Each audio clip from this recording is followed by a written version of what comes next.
Hello students, Assalamu alaikum. Second year pre-engineering students, Sir Atif is here.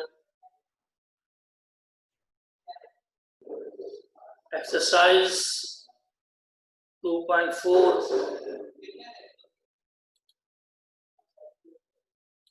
फखर बेटे मेरे last week के 2 lecture हैं, वो आपको के पास शेयर हुए हैं या नहीं?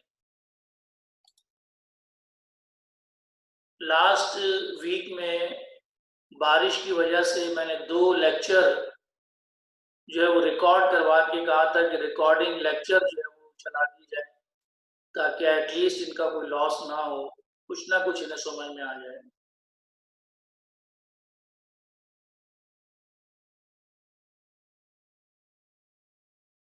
नहीं हुए, ओके जी, चलें।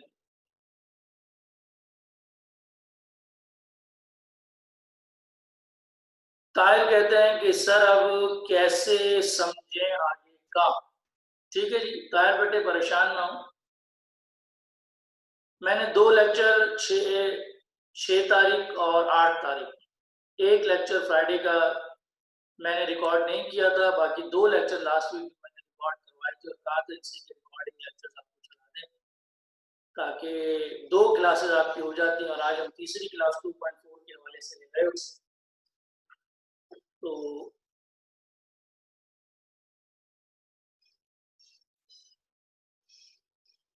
चलें, कोई नहीं अशद बेटे, अब कोई टेंशन ना ले, अल्लाह मारेंगे। चलें जी, एक्सरसाइज 2.4 की हेडिंग डाल लें तमाम स्टूडेंट्स। एक्सरसाइज 2.4 की हेडिंग डालेंगे तमाम स्टूडेंट्स, और एक्सरसाइज 2.4 में topic 1 slope of a line की हेडिंग डालेंगे। एक्सरसाइज 2.4 में स्लोप ऑफ अ लाइन की हेडिंग डालेंगे तमाम students. Topic 1 slope of a line.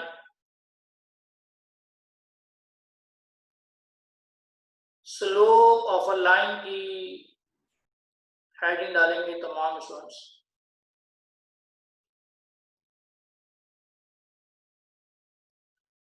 Slope को समझने से पहले हम इंक्लिनेशन को समझेंगे। Smallest positive angle from positive x-axis to upward direction of a given line is called inclination.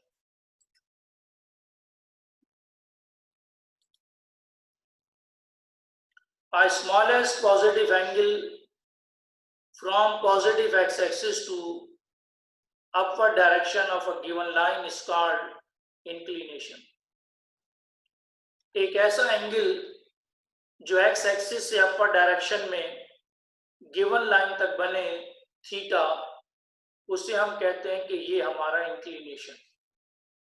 Inclination का अगर उर्दू में ट्रांसलेशन की जाए तो इसका मतलब है झुकाव।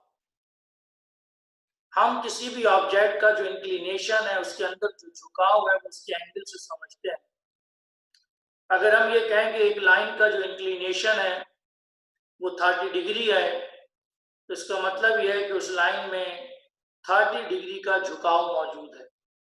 अगर हम ये कहेंगे कि एक लाइन का इंक्लिनेशन 45 डिग्री है, तो इसका मतलब उस लाइन में 45 डिग्री का झुकाव मौजूद है। इंक्लिनेशन एंगल की जो रेंज है वो 0 डिग्री से लेकर 180 डिग्री तक है, और उसकी वजह यह है कि जब हम कोई भी लाइन,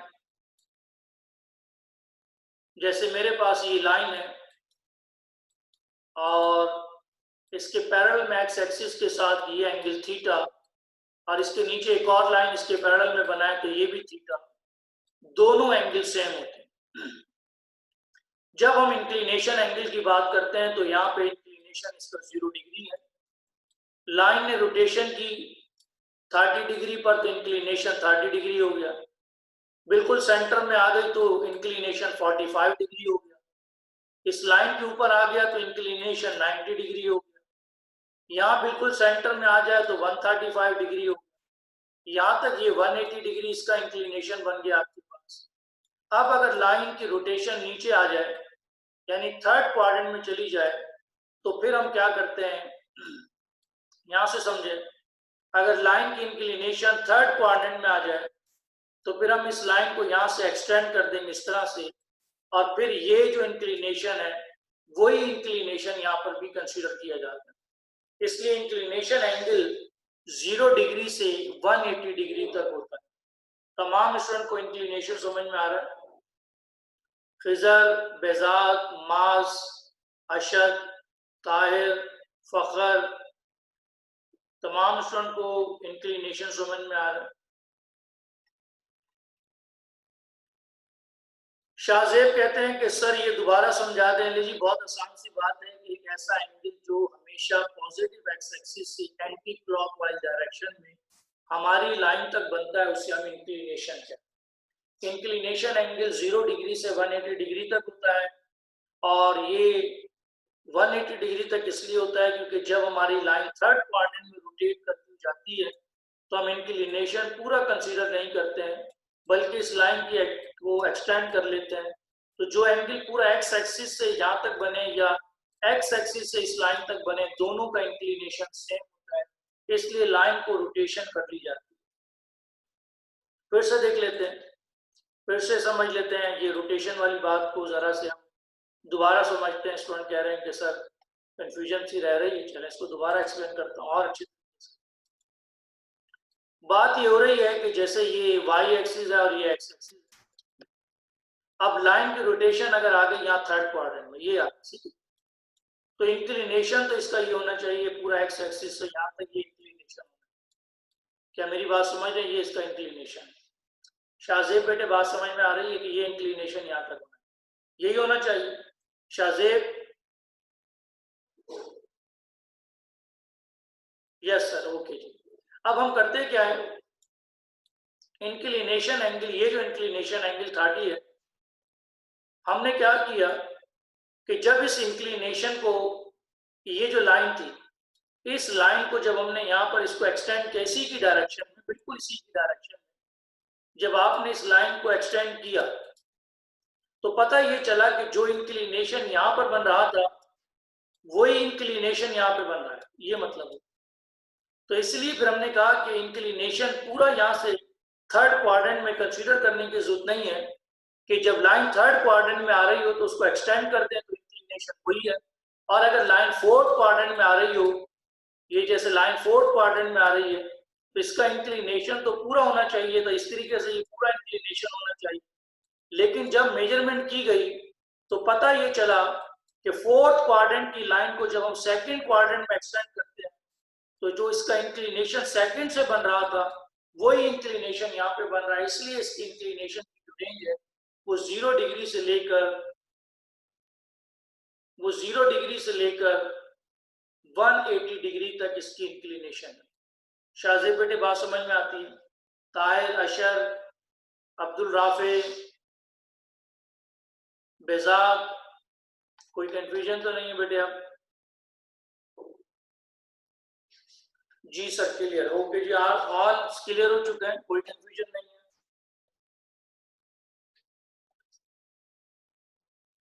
पॉइंट नंबर 1 कहते हैं जी, अगर कोई लाइन एक्स एक्सिस के parallel, if line is parallel to x axis, जैसे कि ये तो theta is equal to 0 degree.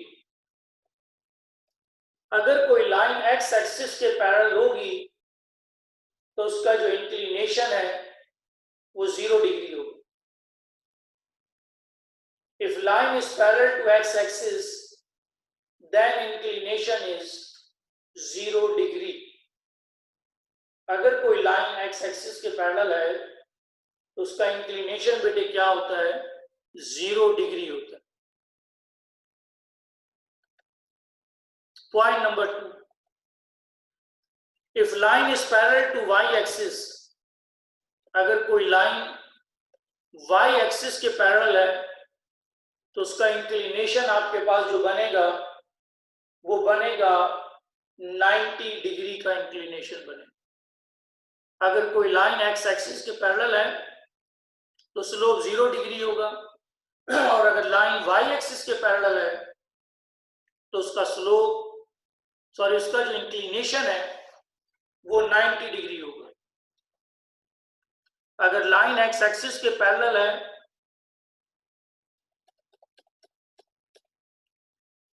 if line is parallel to x axis then inclination is 0 degree।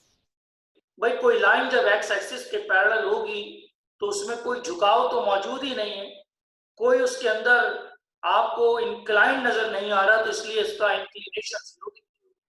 फखर बेटे बात समझ में आ रही है? फखर बेटे बात समझ में आ रही है? भाई कोई लाइन के अंदर कोई झुकाव ही नहीं है, कोई इंक्लाइंड ही नहीं है, तो फिर जाहिर है 0 डिग्री इंक्लिनेशन। और अगर कोई लाइन y एक्सिस के पैरेलल हो जाए तो, और अगर कोई लाइन y एक्सिस के पैरेलल हो जाए तो अब जो उसका इंक्लिनेशन बनेगा वो क्या बनेगा? वो 90 डिग्री बनेगा। क्या बनेगा? 90 डिग्री। अगर कोई लाइन x एक्सिस के पैरेलल है तो इंक्लिनेशन 0 डिग्री है, और अगर लाइन y एक्सिस के पैरेलल है तो इंक्लिनेशन क्या है? 90 डिग्री। पॉइंट नंबर 3, अगर कोई लाइन फर्स्ट क्वाड्रेंट को और थर्ड क्वाड्रेंट को बाइसेक्ट कर रही है,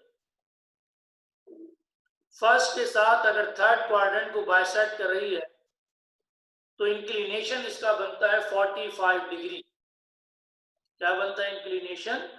45 डिग्री इंक्लिनेशन बनता है जब कोई लाइन फर्स्ट क्वाड्रेंट को और थर्ड क्वाड्रेंट को क्या कर रही हो? बाइसेक्ट कर रही हो, तो इंक्लिनेशन बनता है 45 degree. If line is bisect first and third quadrant, then inclination is 45 degree।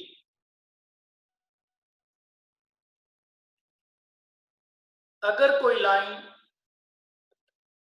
Second quadrant को और फोर्थ क्वाड्रेंट को बाइसेक्ट कर रही है तो अब इसका इंक्लिनेशन बनता है 135 डिग्री। ले जी, क्या बात समझी? अगर कोई लाइन एक्स एक्सिस के पैरेलल है तो स्लोप 0 डिग्री, ये इंक्लिनेशन 0 डिग्री है, और अगर कोई लाइन वाई एक्सिस के पैरेलल है तो स्लोप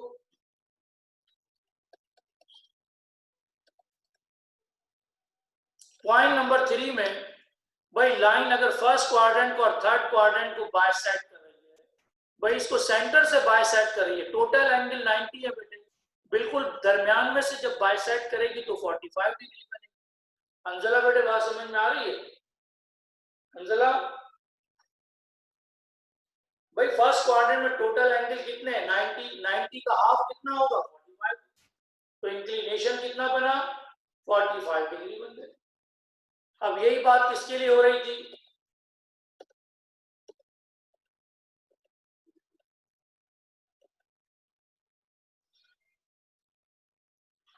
अब सेकंड क्वाड्रेंट और फोर्थ क्वाड्रेंट में बात अगर हम करें तो भाई पहले यहां तक तो 90 है ये, और आगे 45 और ऐड करें। 90 में 45 आपने ऐड कर दिया, कितना बन गया? 135 डिग्री आपके पास बन गया।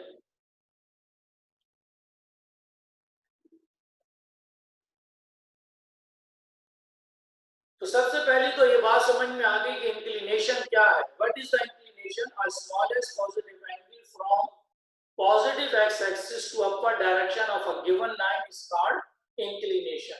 इंक्लिनेशन एंगल की जो रेंज है वो क्या है? 0 डिग्री से लेकर 180 डिग्री। पहला पॉइंट क्या है जी? अगर लाइन एक्स एक्सिस के पैरेलल है तो इंक्लिनेशन क्या है? 0 डिग्री। अगर लाइन वाई एक्सिस के पैरेलल है तो इंक्लिनेशन क्या है? 90 डिग्री। और अगर कोई लाइन फर्स्ट क्वाड्रेंट को और थर्ड क्वाड्रेंट को बाइसेक्ट कर रही है तो इंक्लिनेशन क्या है? 45 डिग्री। अगर लाइन सेकंड क्वाड्रेंट को और फोर्थ क्वाड्रेंट को बाइसेक्ट कर रही है तो इंक्लिनेशन क्या है? 135 डिग्री, क्योंकि भाई 90 तो है ही है, 45 और ऐड कर दिया, 135 डिग्री आपके पास है। क्या तमाम स्टूडेंट को बात समझ में आ रही? हंजला, ताहा, फखर, अशर, ताहिर, समीर, बेजाद, शाजेब, ताहिर, अशर, क्या तमाम स्टूडेंट को बात समझ में आ रही है? असद, ऑल क्लियर है, कोई कंफ्यूजन तो नहीं? इंक्लिनेशन को आपने बहुत अच्छे से समझ लिया। अब इंक्लिनेशन के बाद हमारे पास इंक्लिनेशन समझने के बाद अब हमें समझना है स्लोप। What is slope? भाई जब भी हम किसी भी इंक्लाइन प्लेन पर कोई डिस्टेंस कवर करते हैं, किसी भी इंक्लाइन प्लेन पर जब हम कोई डिस्टेंस कवर करते हैं तो हम एक वक्त में दो डिस्टेंस कवर करते हैं। एक होता है हॉरिजॉन्टल डिस्टेंस और एक होता है वर्टिकल डिस्टेंस। अगर आप अपस्टीयर जा रहे हो तो तब भी दो डिस्टेंस होंगे, डाउनस्टीयर आ रहे होंगे तो आपके पास दो डिस्टेंस, एक वर्टिकल डिस्टेंस और एक हॉरिजॉन्टल डिस्टेंस। क्या तमाम स्टूडेंट इस बात को समझ लें? ताहिर बेटे बात समझ में आ रही है कि जब हम किसी भी इंक्लाइन प्लेन पर कोई डिस्टेंस कवर करते हैं तो हम एक्चुअल में एक वक्त में दो डिस्टेंस कवर करते हैं, एक हॉरिजॉन्टल डिस्टेंस और एक वर्टिकल डिस्टेंस। तो जो हॉरिजॉन्टल डिस्टेंस होता है हमारे पास और एक वर्टिकल डिस्टेंस है, तो ये जो वर्टिकल डिस्टेंस होता है इससे हम कहते हैं राइज। जैसे हम कहते हैं ना भाई सनराइज हो रहा है, सन ऊपर की तरफ उठ रहा है, सनराइज हो रहा, तो इसे हम कहते हैं राइज।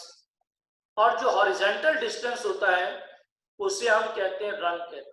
एक को हम हॉरिजॉन्टल को हम क्या कहते हैं? रन, जैसे रनिंग हो रही है, दौड़ रहे हैं, भाग रहे हैं। और जो वर्टिकल डिस्टेंस होता है उसे हम क्या कहते हैं? राइज कहते हैं। तो जो राइज और रन का रेशो हमारे पास बनता है, the ratio between rise and run is called slope. भाई स्लोप का अगर उर्दू में ट्रांसलेशन की जाए तो उसका मतलब है ढलान। जैसे हम कहते हैं जी घर के बाहर स्लोप बना दें, ढलान बना दें, तो यही मतलब होता है ढलान का, स्लोप का। इंक्लिनेशन एंगल का नाम है और स्लोप बेटे वैल्यू का नाम। ताहिर, फखर, असद, इब्राहिम, बेजाद, क्या तमाम स्टूडेंट बात समझ रहे हैं? अशर, मोहम्मद अली, अब्दुल राफे और समीर, सैयद खिजर, ताहा, क्या तमाम स्टूडेंट ने स्लोप के कॉन्सेप्ट को समझा? भाई स्लोप में और इंक्लिनेशन में फर्क है। स्लोप का उर्दू में मतलब है झुकाव और वो है एक एंगल।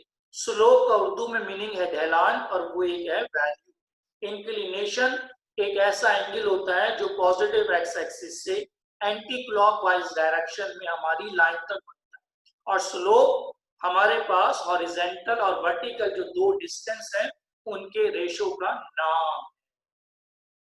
स्लोप एक वैल्यू का नाम है और इंक्लिनेशन एक एंगल का नाम है।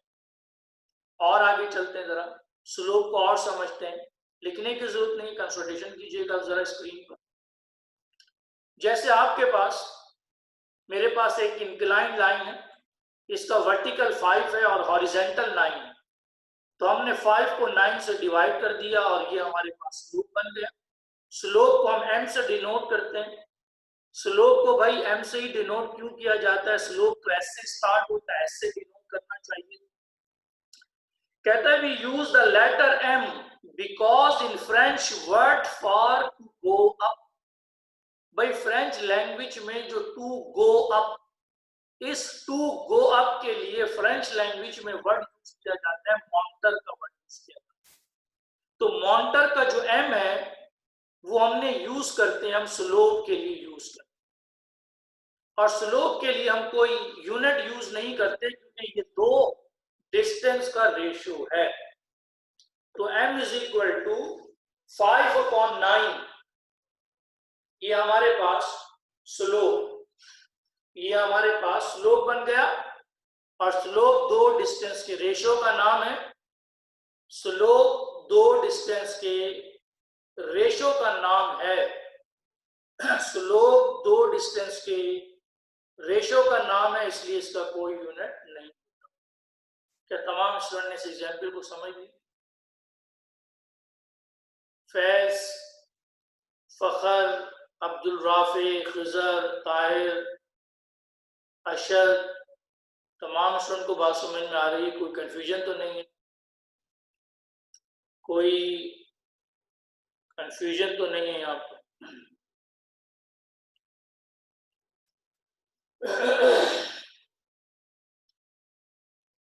ओके जी, ऑल क्लियर है? आपने कहा ऑल क्लियर, कोई कंफ्यूजन नहीं है। चलें जी, बहुत अच्छी बात है। सेकंड पॉइंट एक बार रिपीट करते हैं। सेकंड पॉइंट ये कहता है the slope is a ratio, there are no unit such as cm और cm। कोई स्लोप जो है वो दो साइड के रेशियो का नाम। जब हम दो साइड के रेशियो की बात करते हैं तो फिर उसके लिए कोई यूनिट यूज नहीं किया जाता।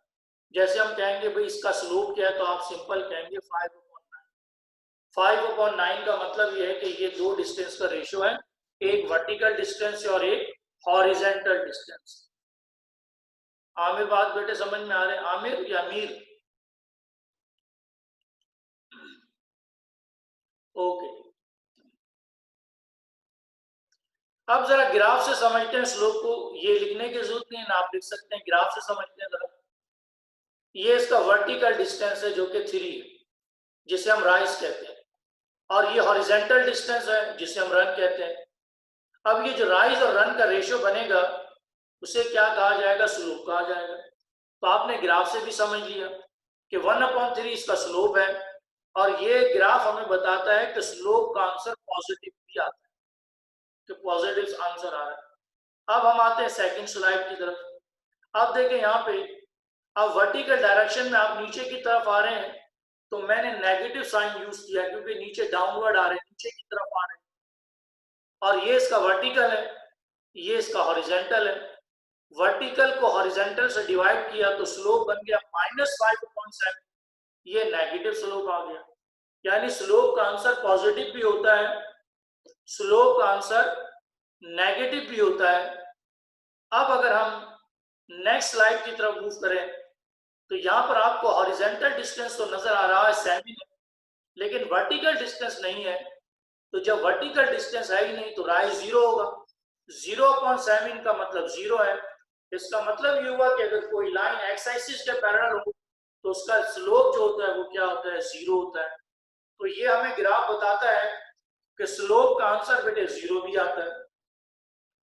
नेक्स्ट स्लाइड की तरफ अगर हम मूव करें तो नेक्स्ट स्लाइड देखें कि यहाँ पे वर्टिकल डिस्टेंस तो 6 है, हॉरिजेंटल डिस्टेंस कोई नहीं है, तो यानी इसका राइज तो है, रन नहीं है। तो रन यहाँ 0 है, और किसी नंबर के नीचे अगर 0 आ जाए तो रिजल्ट बेटे क्या हो जाता है? इंफिनिटी हो जाता है। तो ये स्लाइड हमें बताती है, ये ग्राफ हमें बताती है कि यहाँ पर जो स्लोप है वो पॉजिटिव भी है, स्लोप नेगेटिव भी होता है, और स्लोप 0 भी होता है, और स्लोप इंफिनिटी भी होता है। और देख लें इस स्लाइड पर, स्लोप पॉजिटिव स्लोप की डायरेक्शन, नेगेटिव स्लोप की डायरेक्शन, 0 स्लोप की डायरेक्शन, और ये आपके पास आ गई इंफिनिटी स्लोप की डायरेक्शन।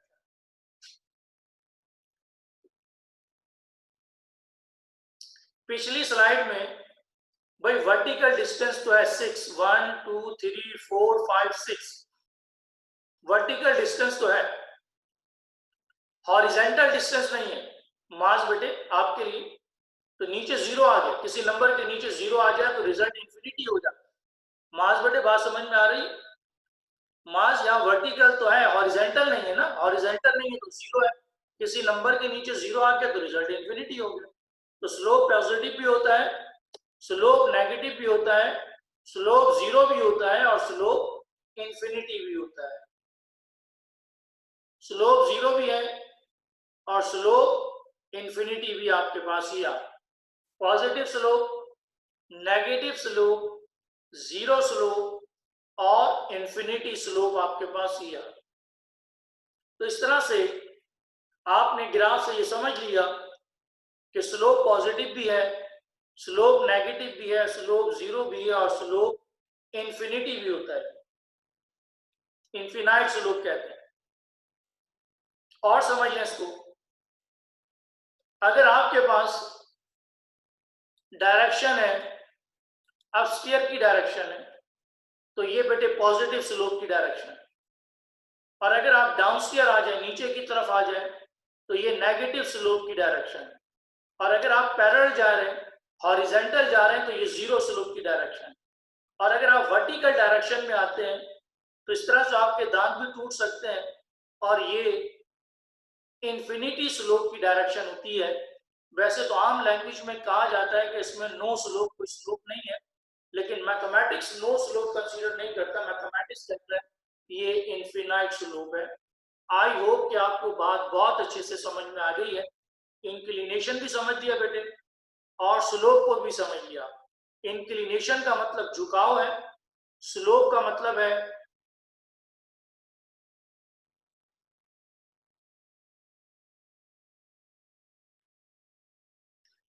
लेकिन मोहम्मद अली कहते हैं कि सर अगर जीरो स्लोप कैसे होता है? भाई जीरो स्लोप में एंगल होता है 0 डिग्री, तो जब 0 डिग्री है तो फिर इसका मतलब है कि वहां पर स्लोप जो है वो जीरो कंसीडर किया जाए। मोहम्मद अली, अली बेटे बात समझ में आ रही?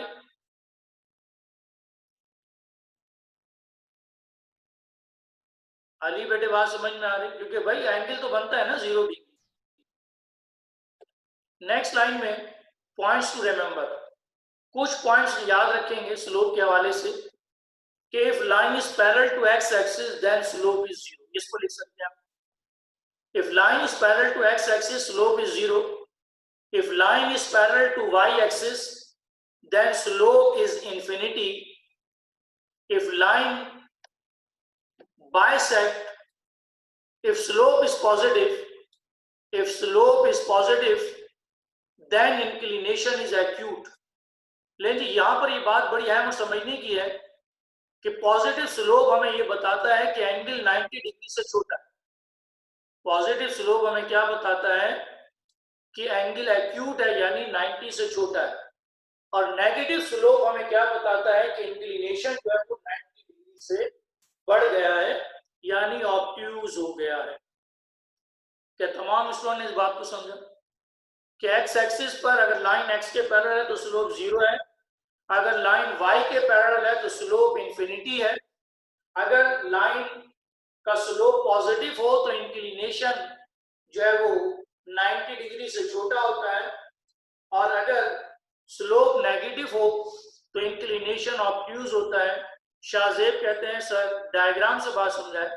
भाई लाइन अगर पॉजिटिव है, स्लोप अगर पॉजिटिव है तो लाइन की डायरेक्शन ये होती है, ये 90 से छोटी होती है। अगर स्लोप नेगेटिव हो तो फिर लाइन की डायरेक्शन ये होगी, यानी एंगल 90 से बढ़ जाते हैं। ये एंगल 90 से बढ़ गया तो ऑब्ट्यूज है, 90 से छोटा हो तो आपके पास पॉजिटिव है, और अगर लाइन एक्स के पैरेलल है, ये लाइन एक्स के पैरेलल है तो स्लोप जीरो है, और अगर लाइन वाई के पैरेलल है तो इसका स्लोप इंफिनिटी कंसीडर किया जाए। अब बात समझ में आ रही? शाहजेब बेटे अब बात समझ में आ रही? शाहजेब आपके लिए डायग्राम बनाएंगे। ओके जी, तमाम स्टूडेंट को बात समझ में आ गई, कोई कंफ्यूजन तो नहीं? अब शाहजेब, अली, आमिर, अमीर, अहमद, ताहिर, कोई कंफ्यूजन तो नहीं है बेटे? अब इंक्लिनेशन और स्लोप्स के बारे में कोई कंफ्यूजन नहीं है, ऑल क्लियर है, तमाम क्लियर है, बहुत अच्छी बात है। ताहिर बेटे कोई कंफ्यूजन तो नहीं है? कोई कंफ्यूजन नहीं है, आगे चल रहे हैं जी।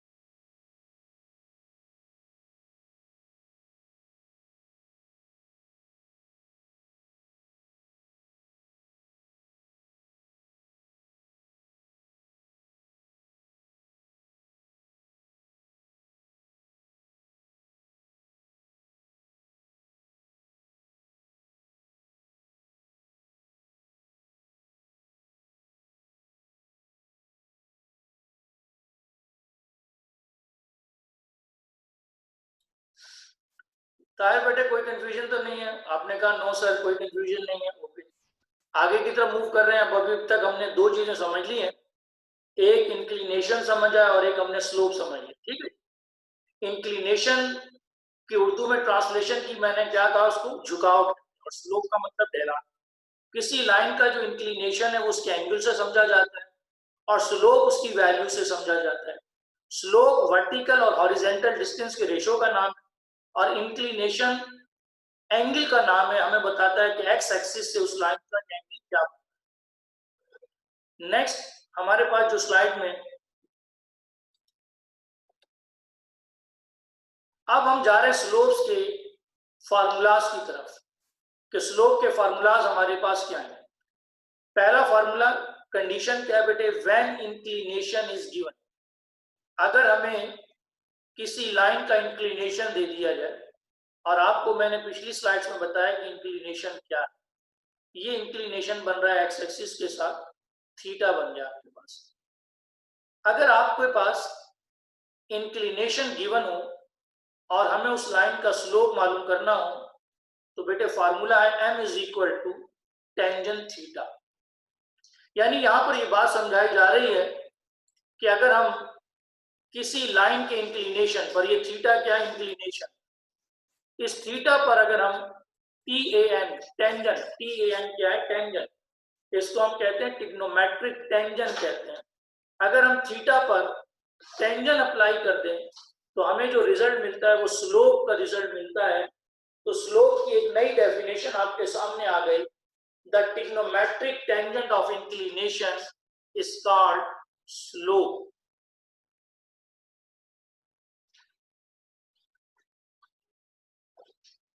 लेकिन मास कहते हैं कि सर आपने स्लोप के बाद क्या पढ़ाया था, मेरी लाइट चली गई। कोई बात नहीं जी, स्लोप के बारे में कुछ भी बात नहीं पढ़ाई, बस आप इसी को यहां से कंटिन्यू करें। व्हेन इंक्लिनेशन इज गिवन, यहां पर हम स्लोप के फॉर्मूलाज को पढ़ रहे हैं कि स्लोप के फॉर्मूलाज क्या है। m is equal to tangent theta, ये स्लोप का फॉर्मूला है। इस फार्मूले को हम उस वक्त यूज करते हैं जब हमें किसी लाइन का इंक्लिनेशन दे दिया जाए। m is equal to tangent theta. लेकिन एग्जाम्पल से बात समझ रहे हैं। Find the slope of the line whose inclination is,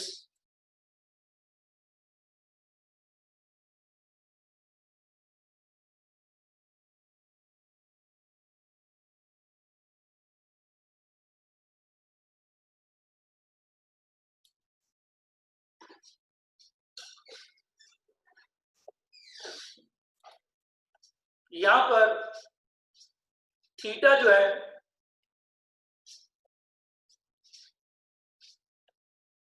by m is equal to tangent theta, ये स्लोप का फॉर्मूला है बेटे। और इस फार्मूले को हम कब यूज करेंगे, जब हमें किसी लाइन का इंक्लिनेशन दे दिया जाए। The trigonometric tangent of inclination is called slope.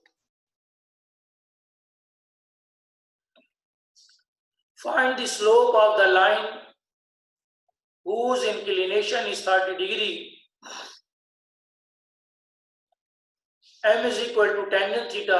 Tangent 30 का आंसर होता है 1/√3। tangent 30 1/√3 होता है भाई।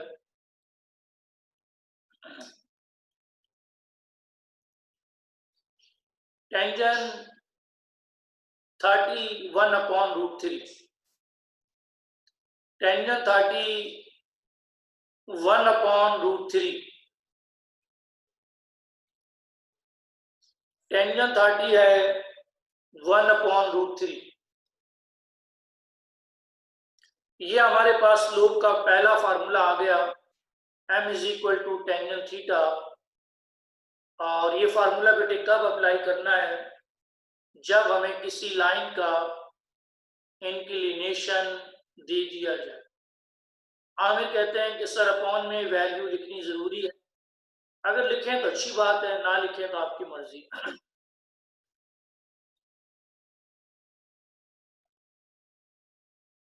स्लोप का एक और फार्मूला हमारे पास when end points are given. अगर हमें किसी लाइन का इनिशियल पॉइंट x1 y1 और फाइनल पॉइंट x2 y2 मालूम हो और स्लोप मालूम करना हो तो बेटे फार्मूला है m is equal to y2 minus y1 divided by x2 minus x1। ये स्लोप का फार्मूला हम उस वक्त यूज करेंगे जब हमारे पास किसी लाइन के एंड पॉइंट दीजिए। m is equal to y2 minus y1 divided by x2 minus x1। Slope मालूम करने का एक और फार्मूला, ये कब यूज करना है, जब आपको किसी लाइन के एंड पॉइंट दे दिए। Now the example is find the slope of the line passes through the point 2, 3, 5 and 8, 7।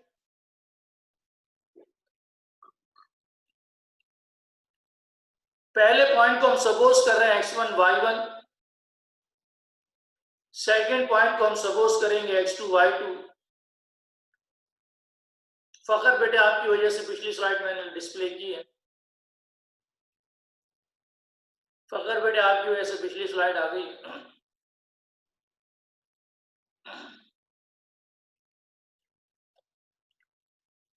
Example में देखें, find the slope of the line passes through the point 3, 5 and 8, 7। पहले पॉइंट को हम suppose करेंगे x1 y1 और दूसरे point को हम सपोज करेंगे x2 y2 और फार्मूला है y2 minus y1 divided by x2 minus x1। 7 minus 5 divided by 8 minus 3. Now here is the slope is 2/5. तो स्लोप का बेटे पहला फार्मूला क्या बना, m is equal to tan theta. कब अप्लाई करेंगे, जब आपको किसी लाइन का इंक्लिनेशन दे दिया जाए। और स्लोप मालूम करने का सेकंड फार्मूला क्या है, m is equal to y2 minus y1 divided by x2 minus x1। ये फार्मूला बेटे कब यूज करेंगे, जब आपके पास किसी लाइन पर कम से कम 2 पॉइंट, अगर किसी लाइन पर 3 पॉइंट आपको दे दिए जाए तो कोई से 2 पॉइंट आप अपनी मर्जी से ले लें। 4 पॉइंट दे दिए जाए तो तब भी कोई से 2 पॉइंट आप अपनी मर्जी से लेंगे।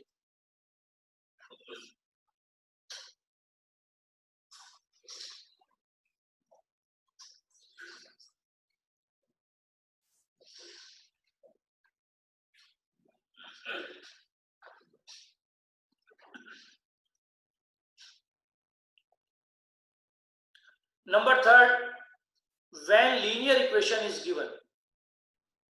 भाई लीनियर इक्वेशन तो उसको कहते हैं हम जिसमें x और y पे हाईएस्ट पावर 1 हो, उसे लीनियर इक्वेशन। लीनियर इक्वेशन अगर आपको दे दी जाए तो स्लोप का फार्मूला होगा m is equal to negative coefficient of x divided by coefficient of y, यानी कि -a/b। अब ये सवाल पैदा होता है कि सर लीनियर इक्वेशन का स्लोप से क्या ताल्लुक है। भाई लीनियर इक्वेशन का स्लोप से क्या ताल्लुक है, तो बेटे ये बात याद रखें, ये जो लीनियर इक्वेशन होती है उसको कहते हैं जिसमें हम x और y पे हाईएस्ट पावर 1। और मैट्रिक क्लास में आप सब ने ग्राफ का क्वेश्चन सॉल्व किया है,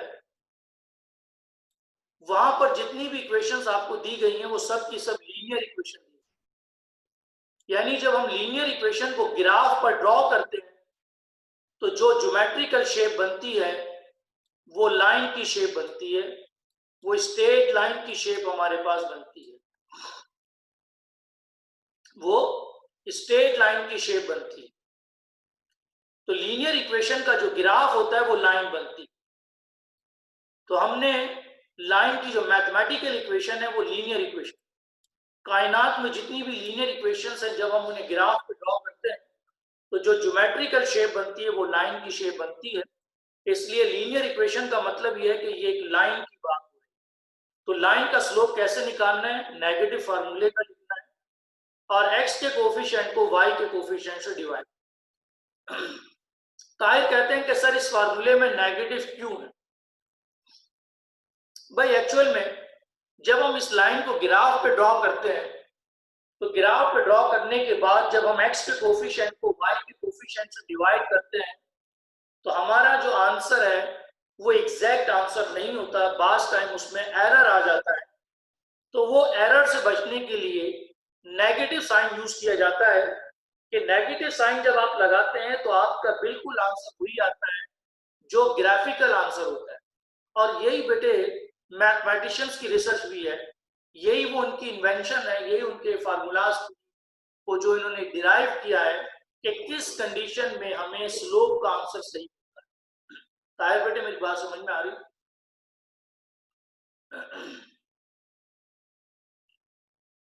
ओके, एग्जाम्पल से बात समझें। अहमद कहते हैं सर कोई एग्जाम्पल देते हैं, आगे चलकर ये एग्जाम्पल आ रही है। कह रहे जी find the slope of the line. अगर मैं इस लाइन का स्लोप मालूम करूं तो फार्मूला है negative coefficient of x divided by coefficient of y, यानी -3/4। मतलब यह है कि जब आप इस लाइन का ग्राफ बनाएंगे, इस लाइन को जब आप ग्राफ पे ड्रॉ करेंगे तो लाइन की डायरेक्शन ये होगी, क्योंकि नेगेटिव स्लोप ये बताता है कि एंगल 90 से बड़े हो रहे हैं। तो नेगेटिव स्लोप ये बताता है कि लाइन की डायरेक्शन। अगर यहां पर स्लोप का आंसर पॉजिटिव आ जाता तो फिर लाइन की डायरेक्शन ये होती। यानी स्लोप को देखकर हम ये बता सकते हैं कि आया लाइन की डायरेक्शन क्या है। अगर स्लोप 0 आ जाता तो लाइन की डायरेक्शन ये होती। अगर स्लोप का आंसर या इंफिनिटी आ जाए तो लाइन की डायरेक्शन ये होती। क्या तमाम स्टूडेंट ने इस बात को समझा कि m is equal to tangent theta, ये स्लोप का फार्मूला है। y2 minus y1 divided by x2 minus x1, ये भी स्लोप का फार्मूला है। और m is equal to negative coefficient of x divided by coefficient of y, ये भी स्लोप का फार्मूला।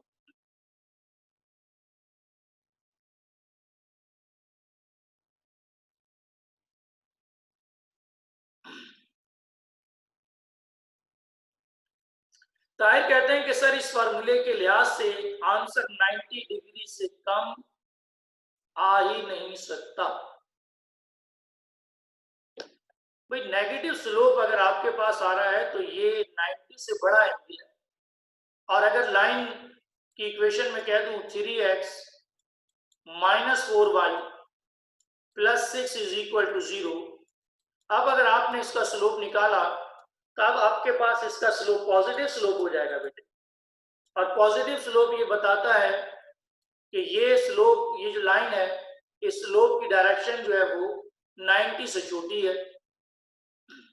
तमाम स्टूडेंट बात समझी? ताहिर बेटे बात समझ में आ गई? तो स्लोप के बेटे कितने फार्मूले आ गए? 3 फार्मूले। पहला फार्मूला क्या है? m is equal to tangent theta. दूसरा फार्मूला क्या है? m is equal to y2 minus y1 divided by x2 minus x1। तीसरा फार्मूला क्या है? m is equal to negative coefficient of x divided by coefficient of y। Point to be noted करके लिख लेंगे। If two lines are parallel, अगर बेटे दो lines एक दूसरे के साथ पैरेलल है तो ये बात याद रखिए m1 is equal to m2, उन दोनों के स्लोप हमेशा इक्वल होते हैं। m1 is equal to m2, m1 is equal to m2, ये दो स्लोप आपके पास इक्वल होते हैं। जब दो लाइंस एक दूसरे के साथ पैरेलल हो तो उनके स्लोप हमेशा इक्वल ही होते हैं। और अगर दो लाइंस एक दूसरे पर परपेंडिकुलर हो तो बेटे कंडीशन ये है कि इनके स्लोप का जो प्रोडक्ट होता है वो -1 के इक्वल होता है। अगर लाइन, दो लाइंस एक दूसरे के साथ पैरेलल है तो बेटे उनके स्लोप क्या होते हैं? इक्वल। और अगर दो लाइंस एक दूसरे के साथ पैरेलल है तो बेटे इनके स्लोप इक्वल होते हैं। और अगर दो लाइंस एक दूसरे पर परपेंडिकुलर हो तो इनके स्लोप का प्रोडक्ट -1 के इक्वल होता है।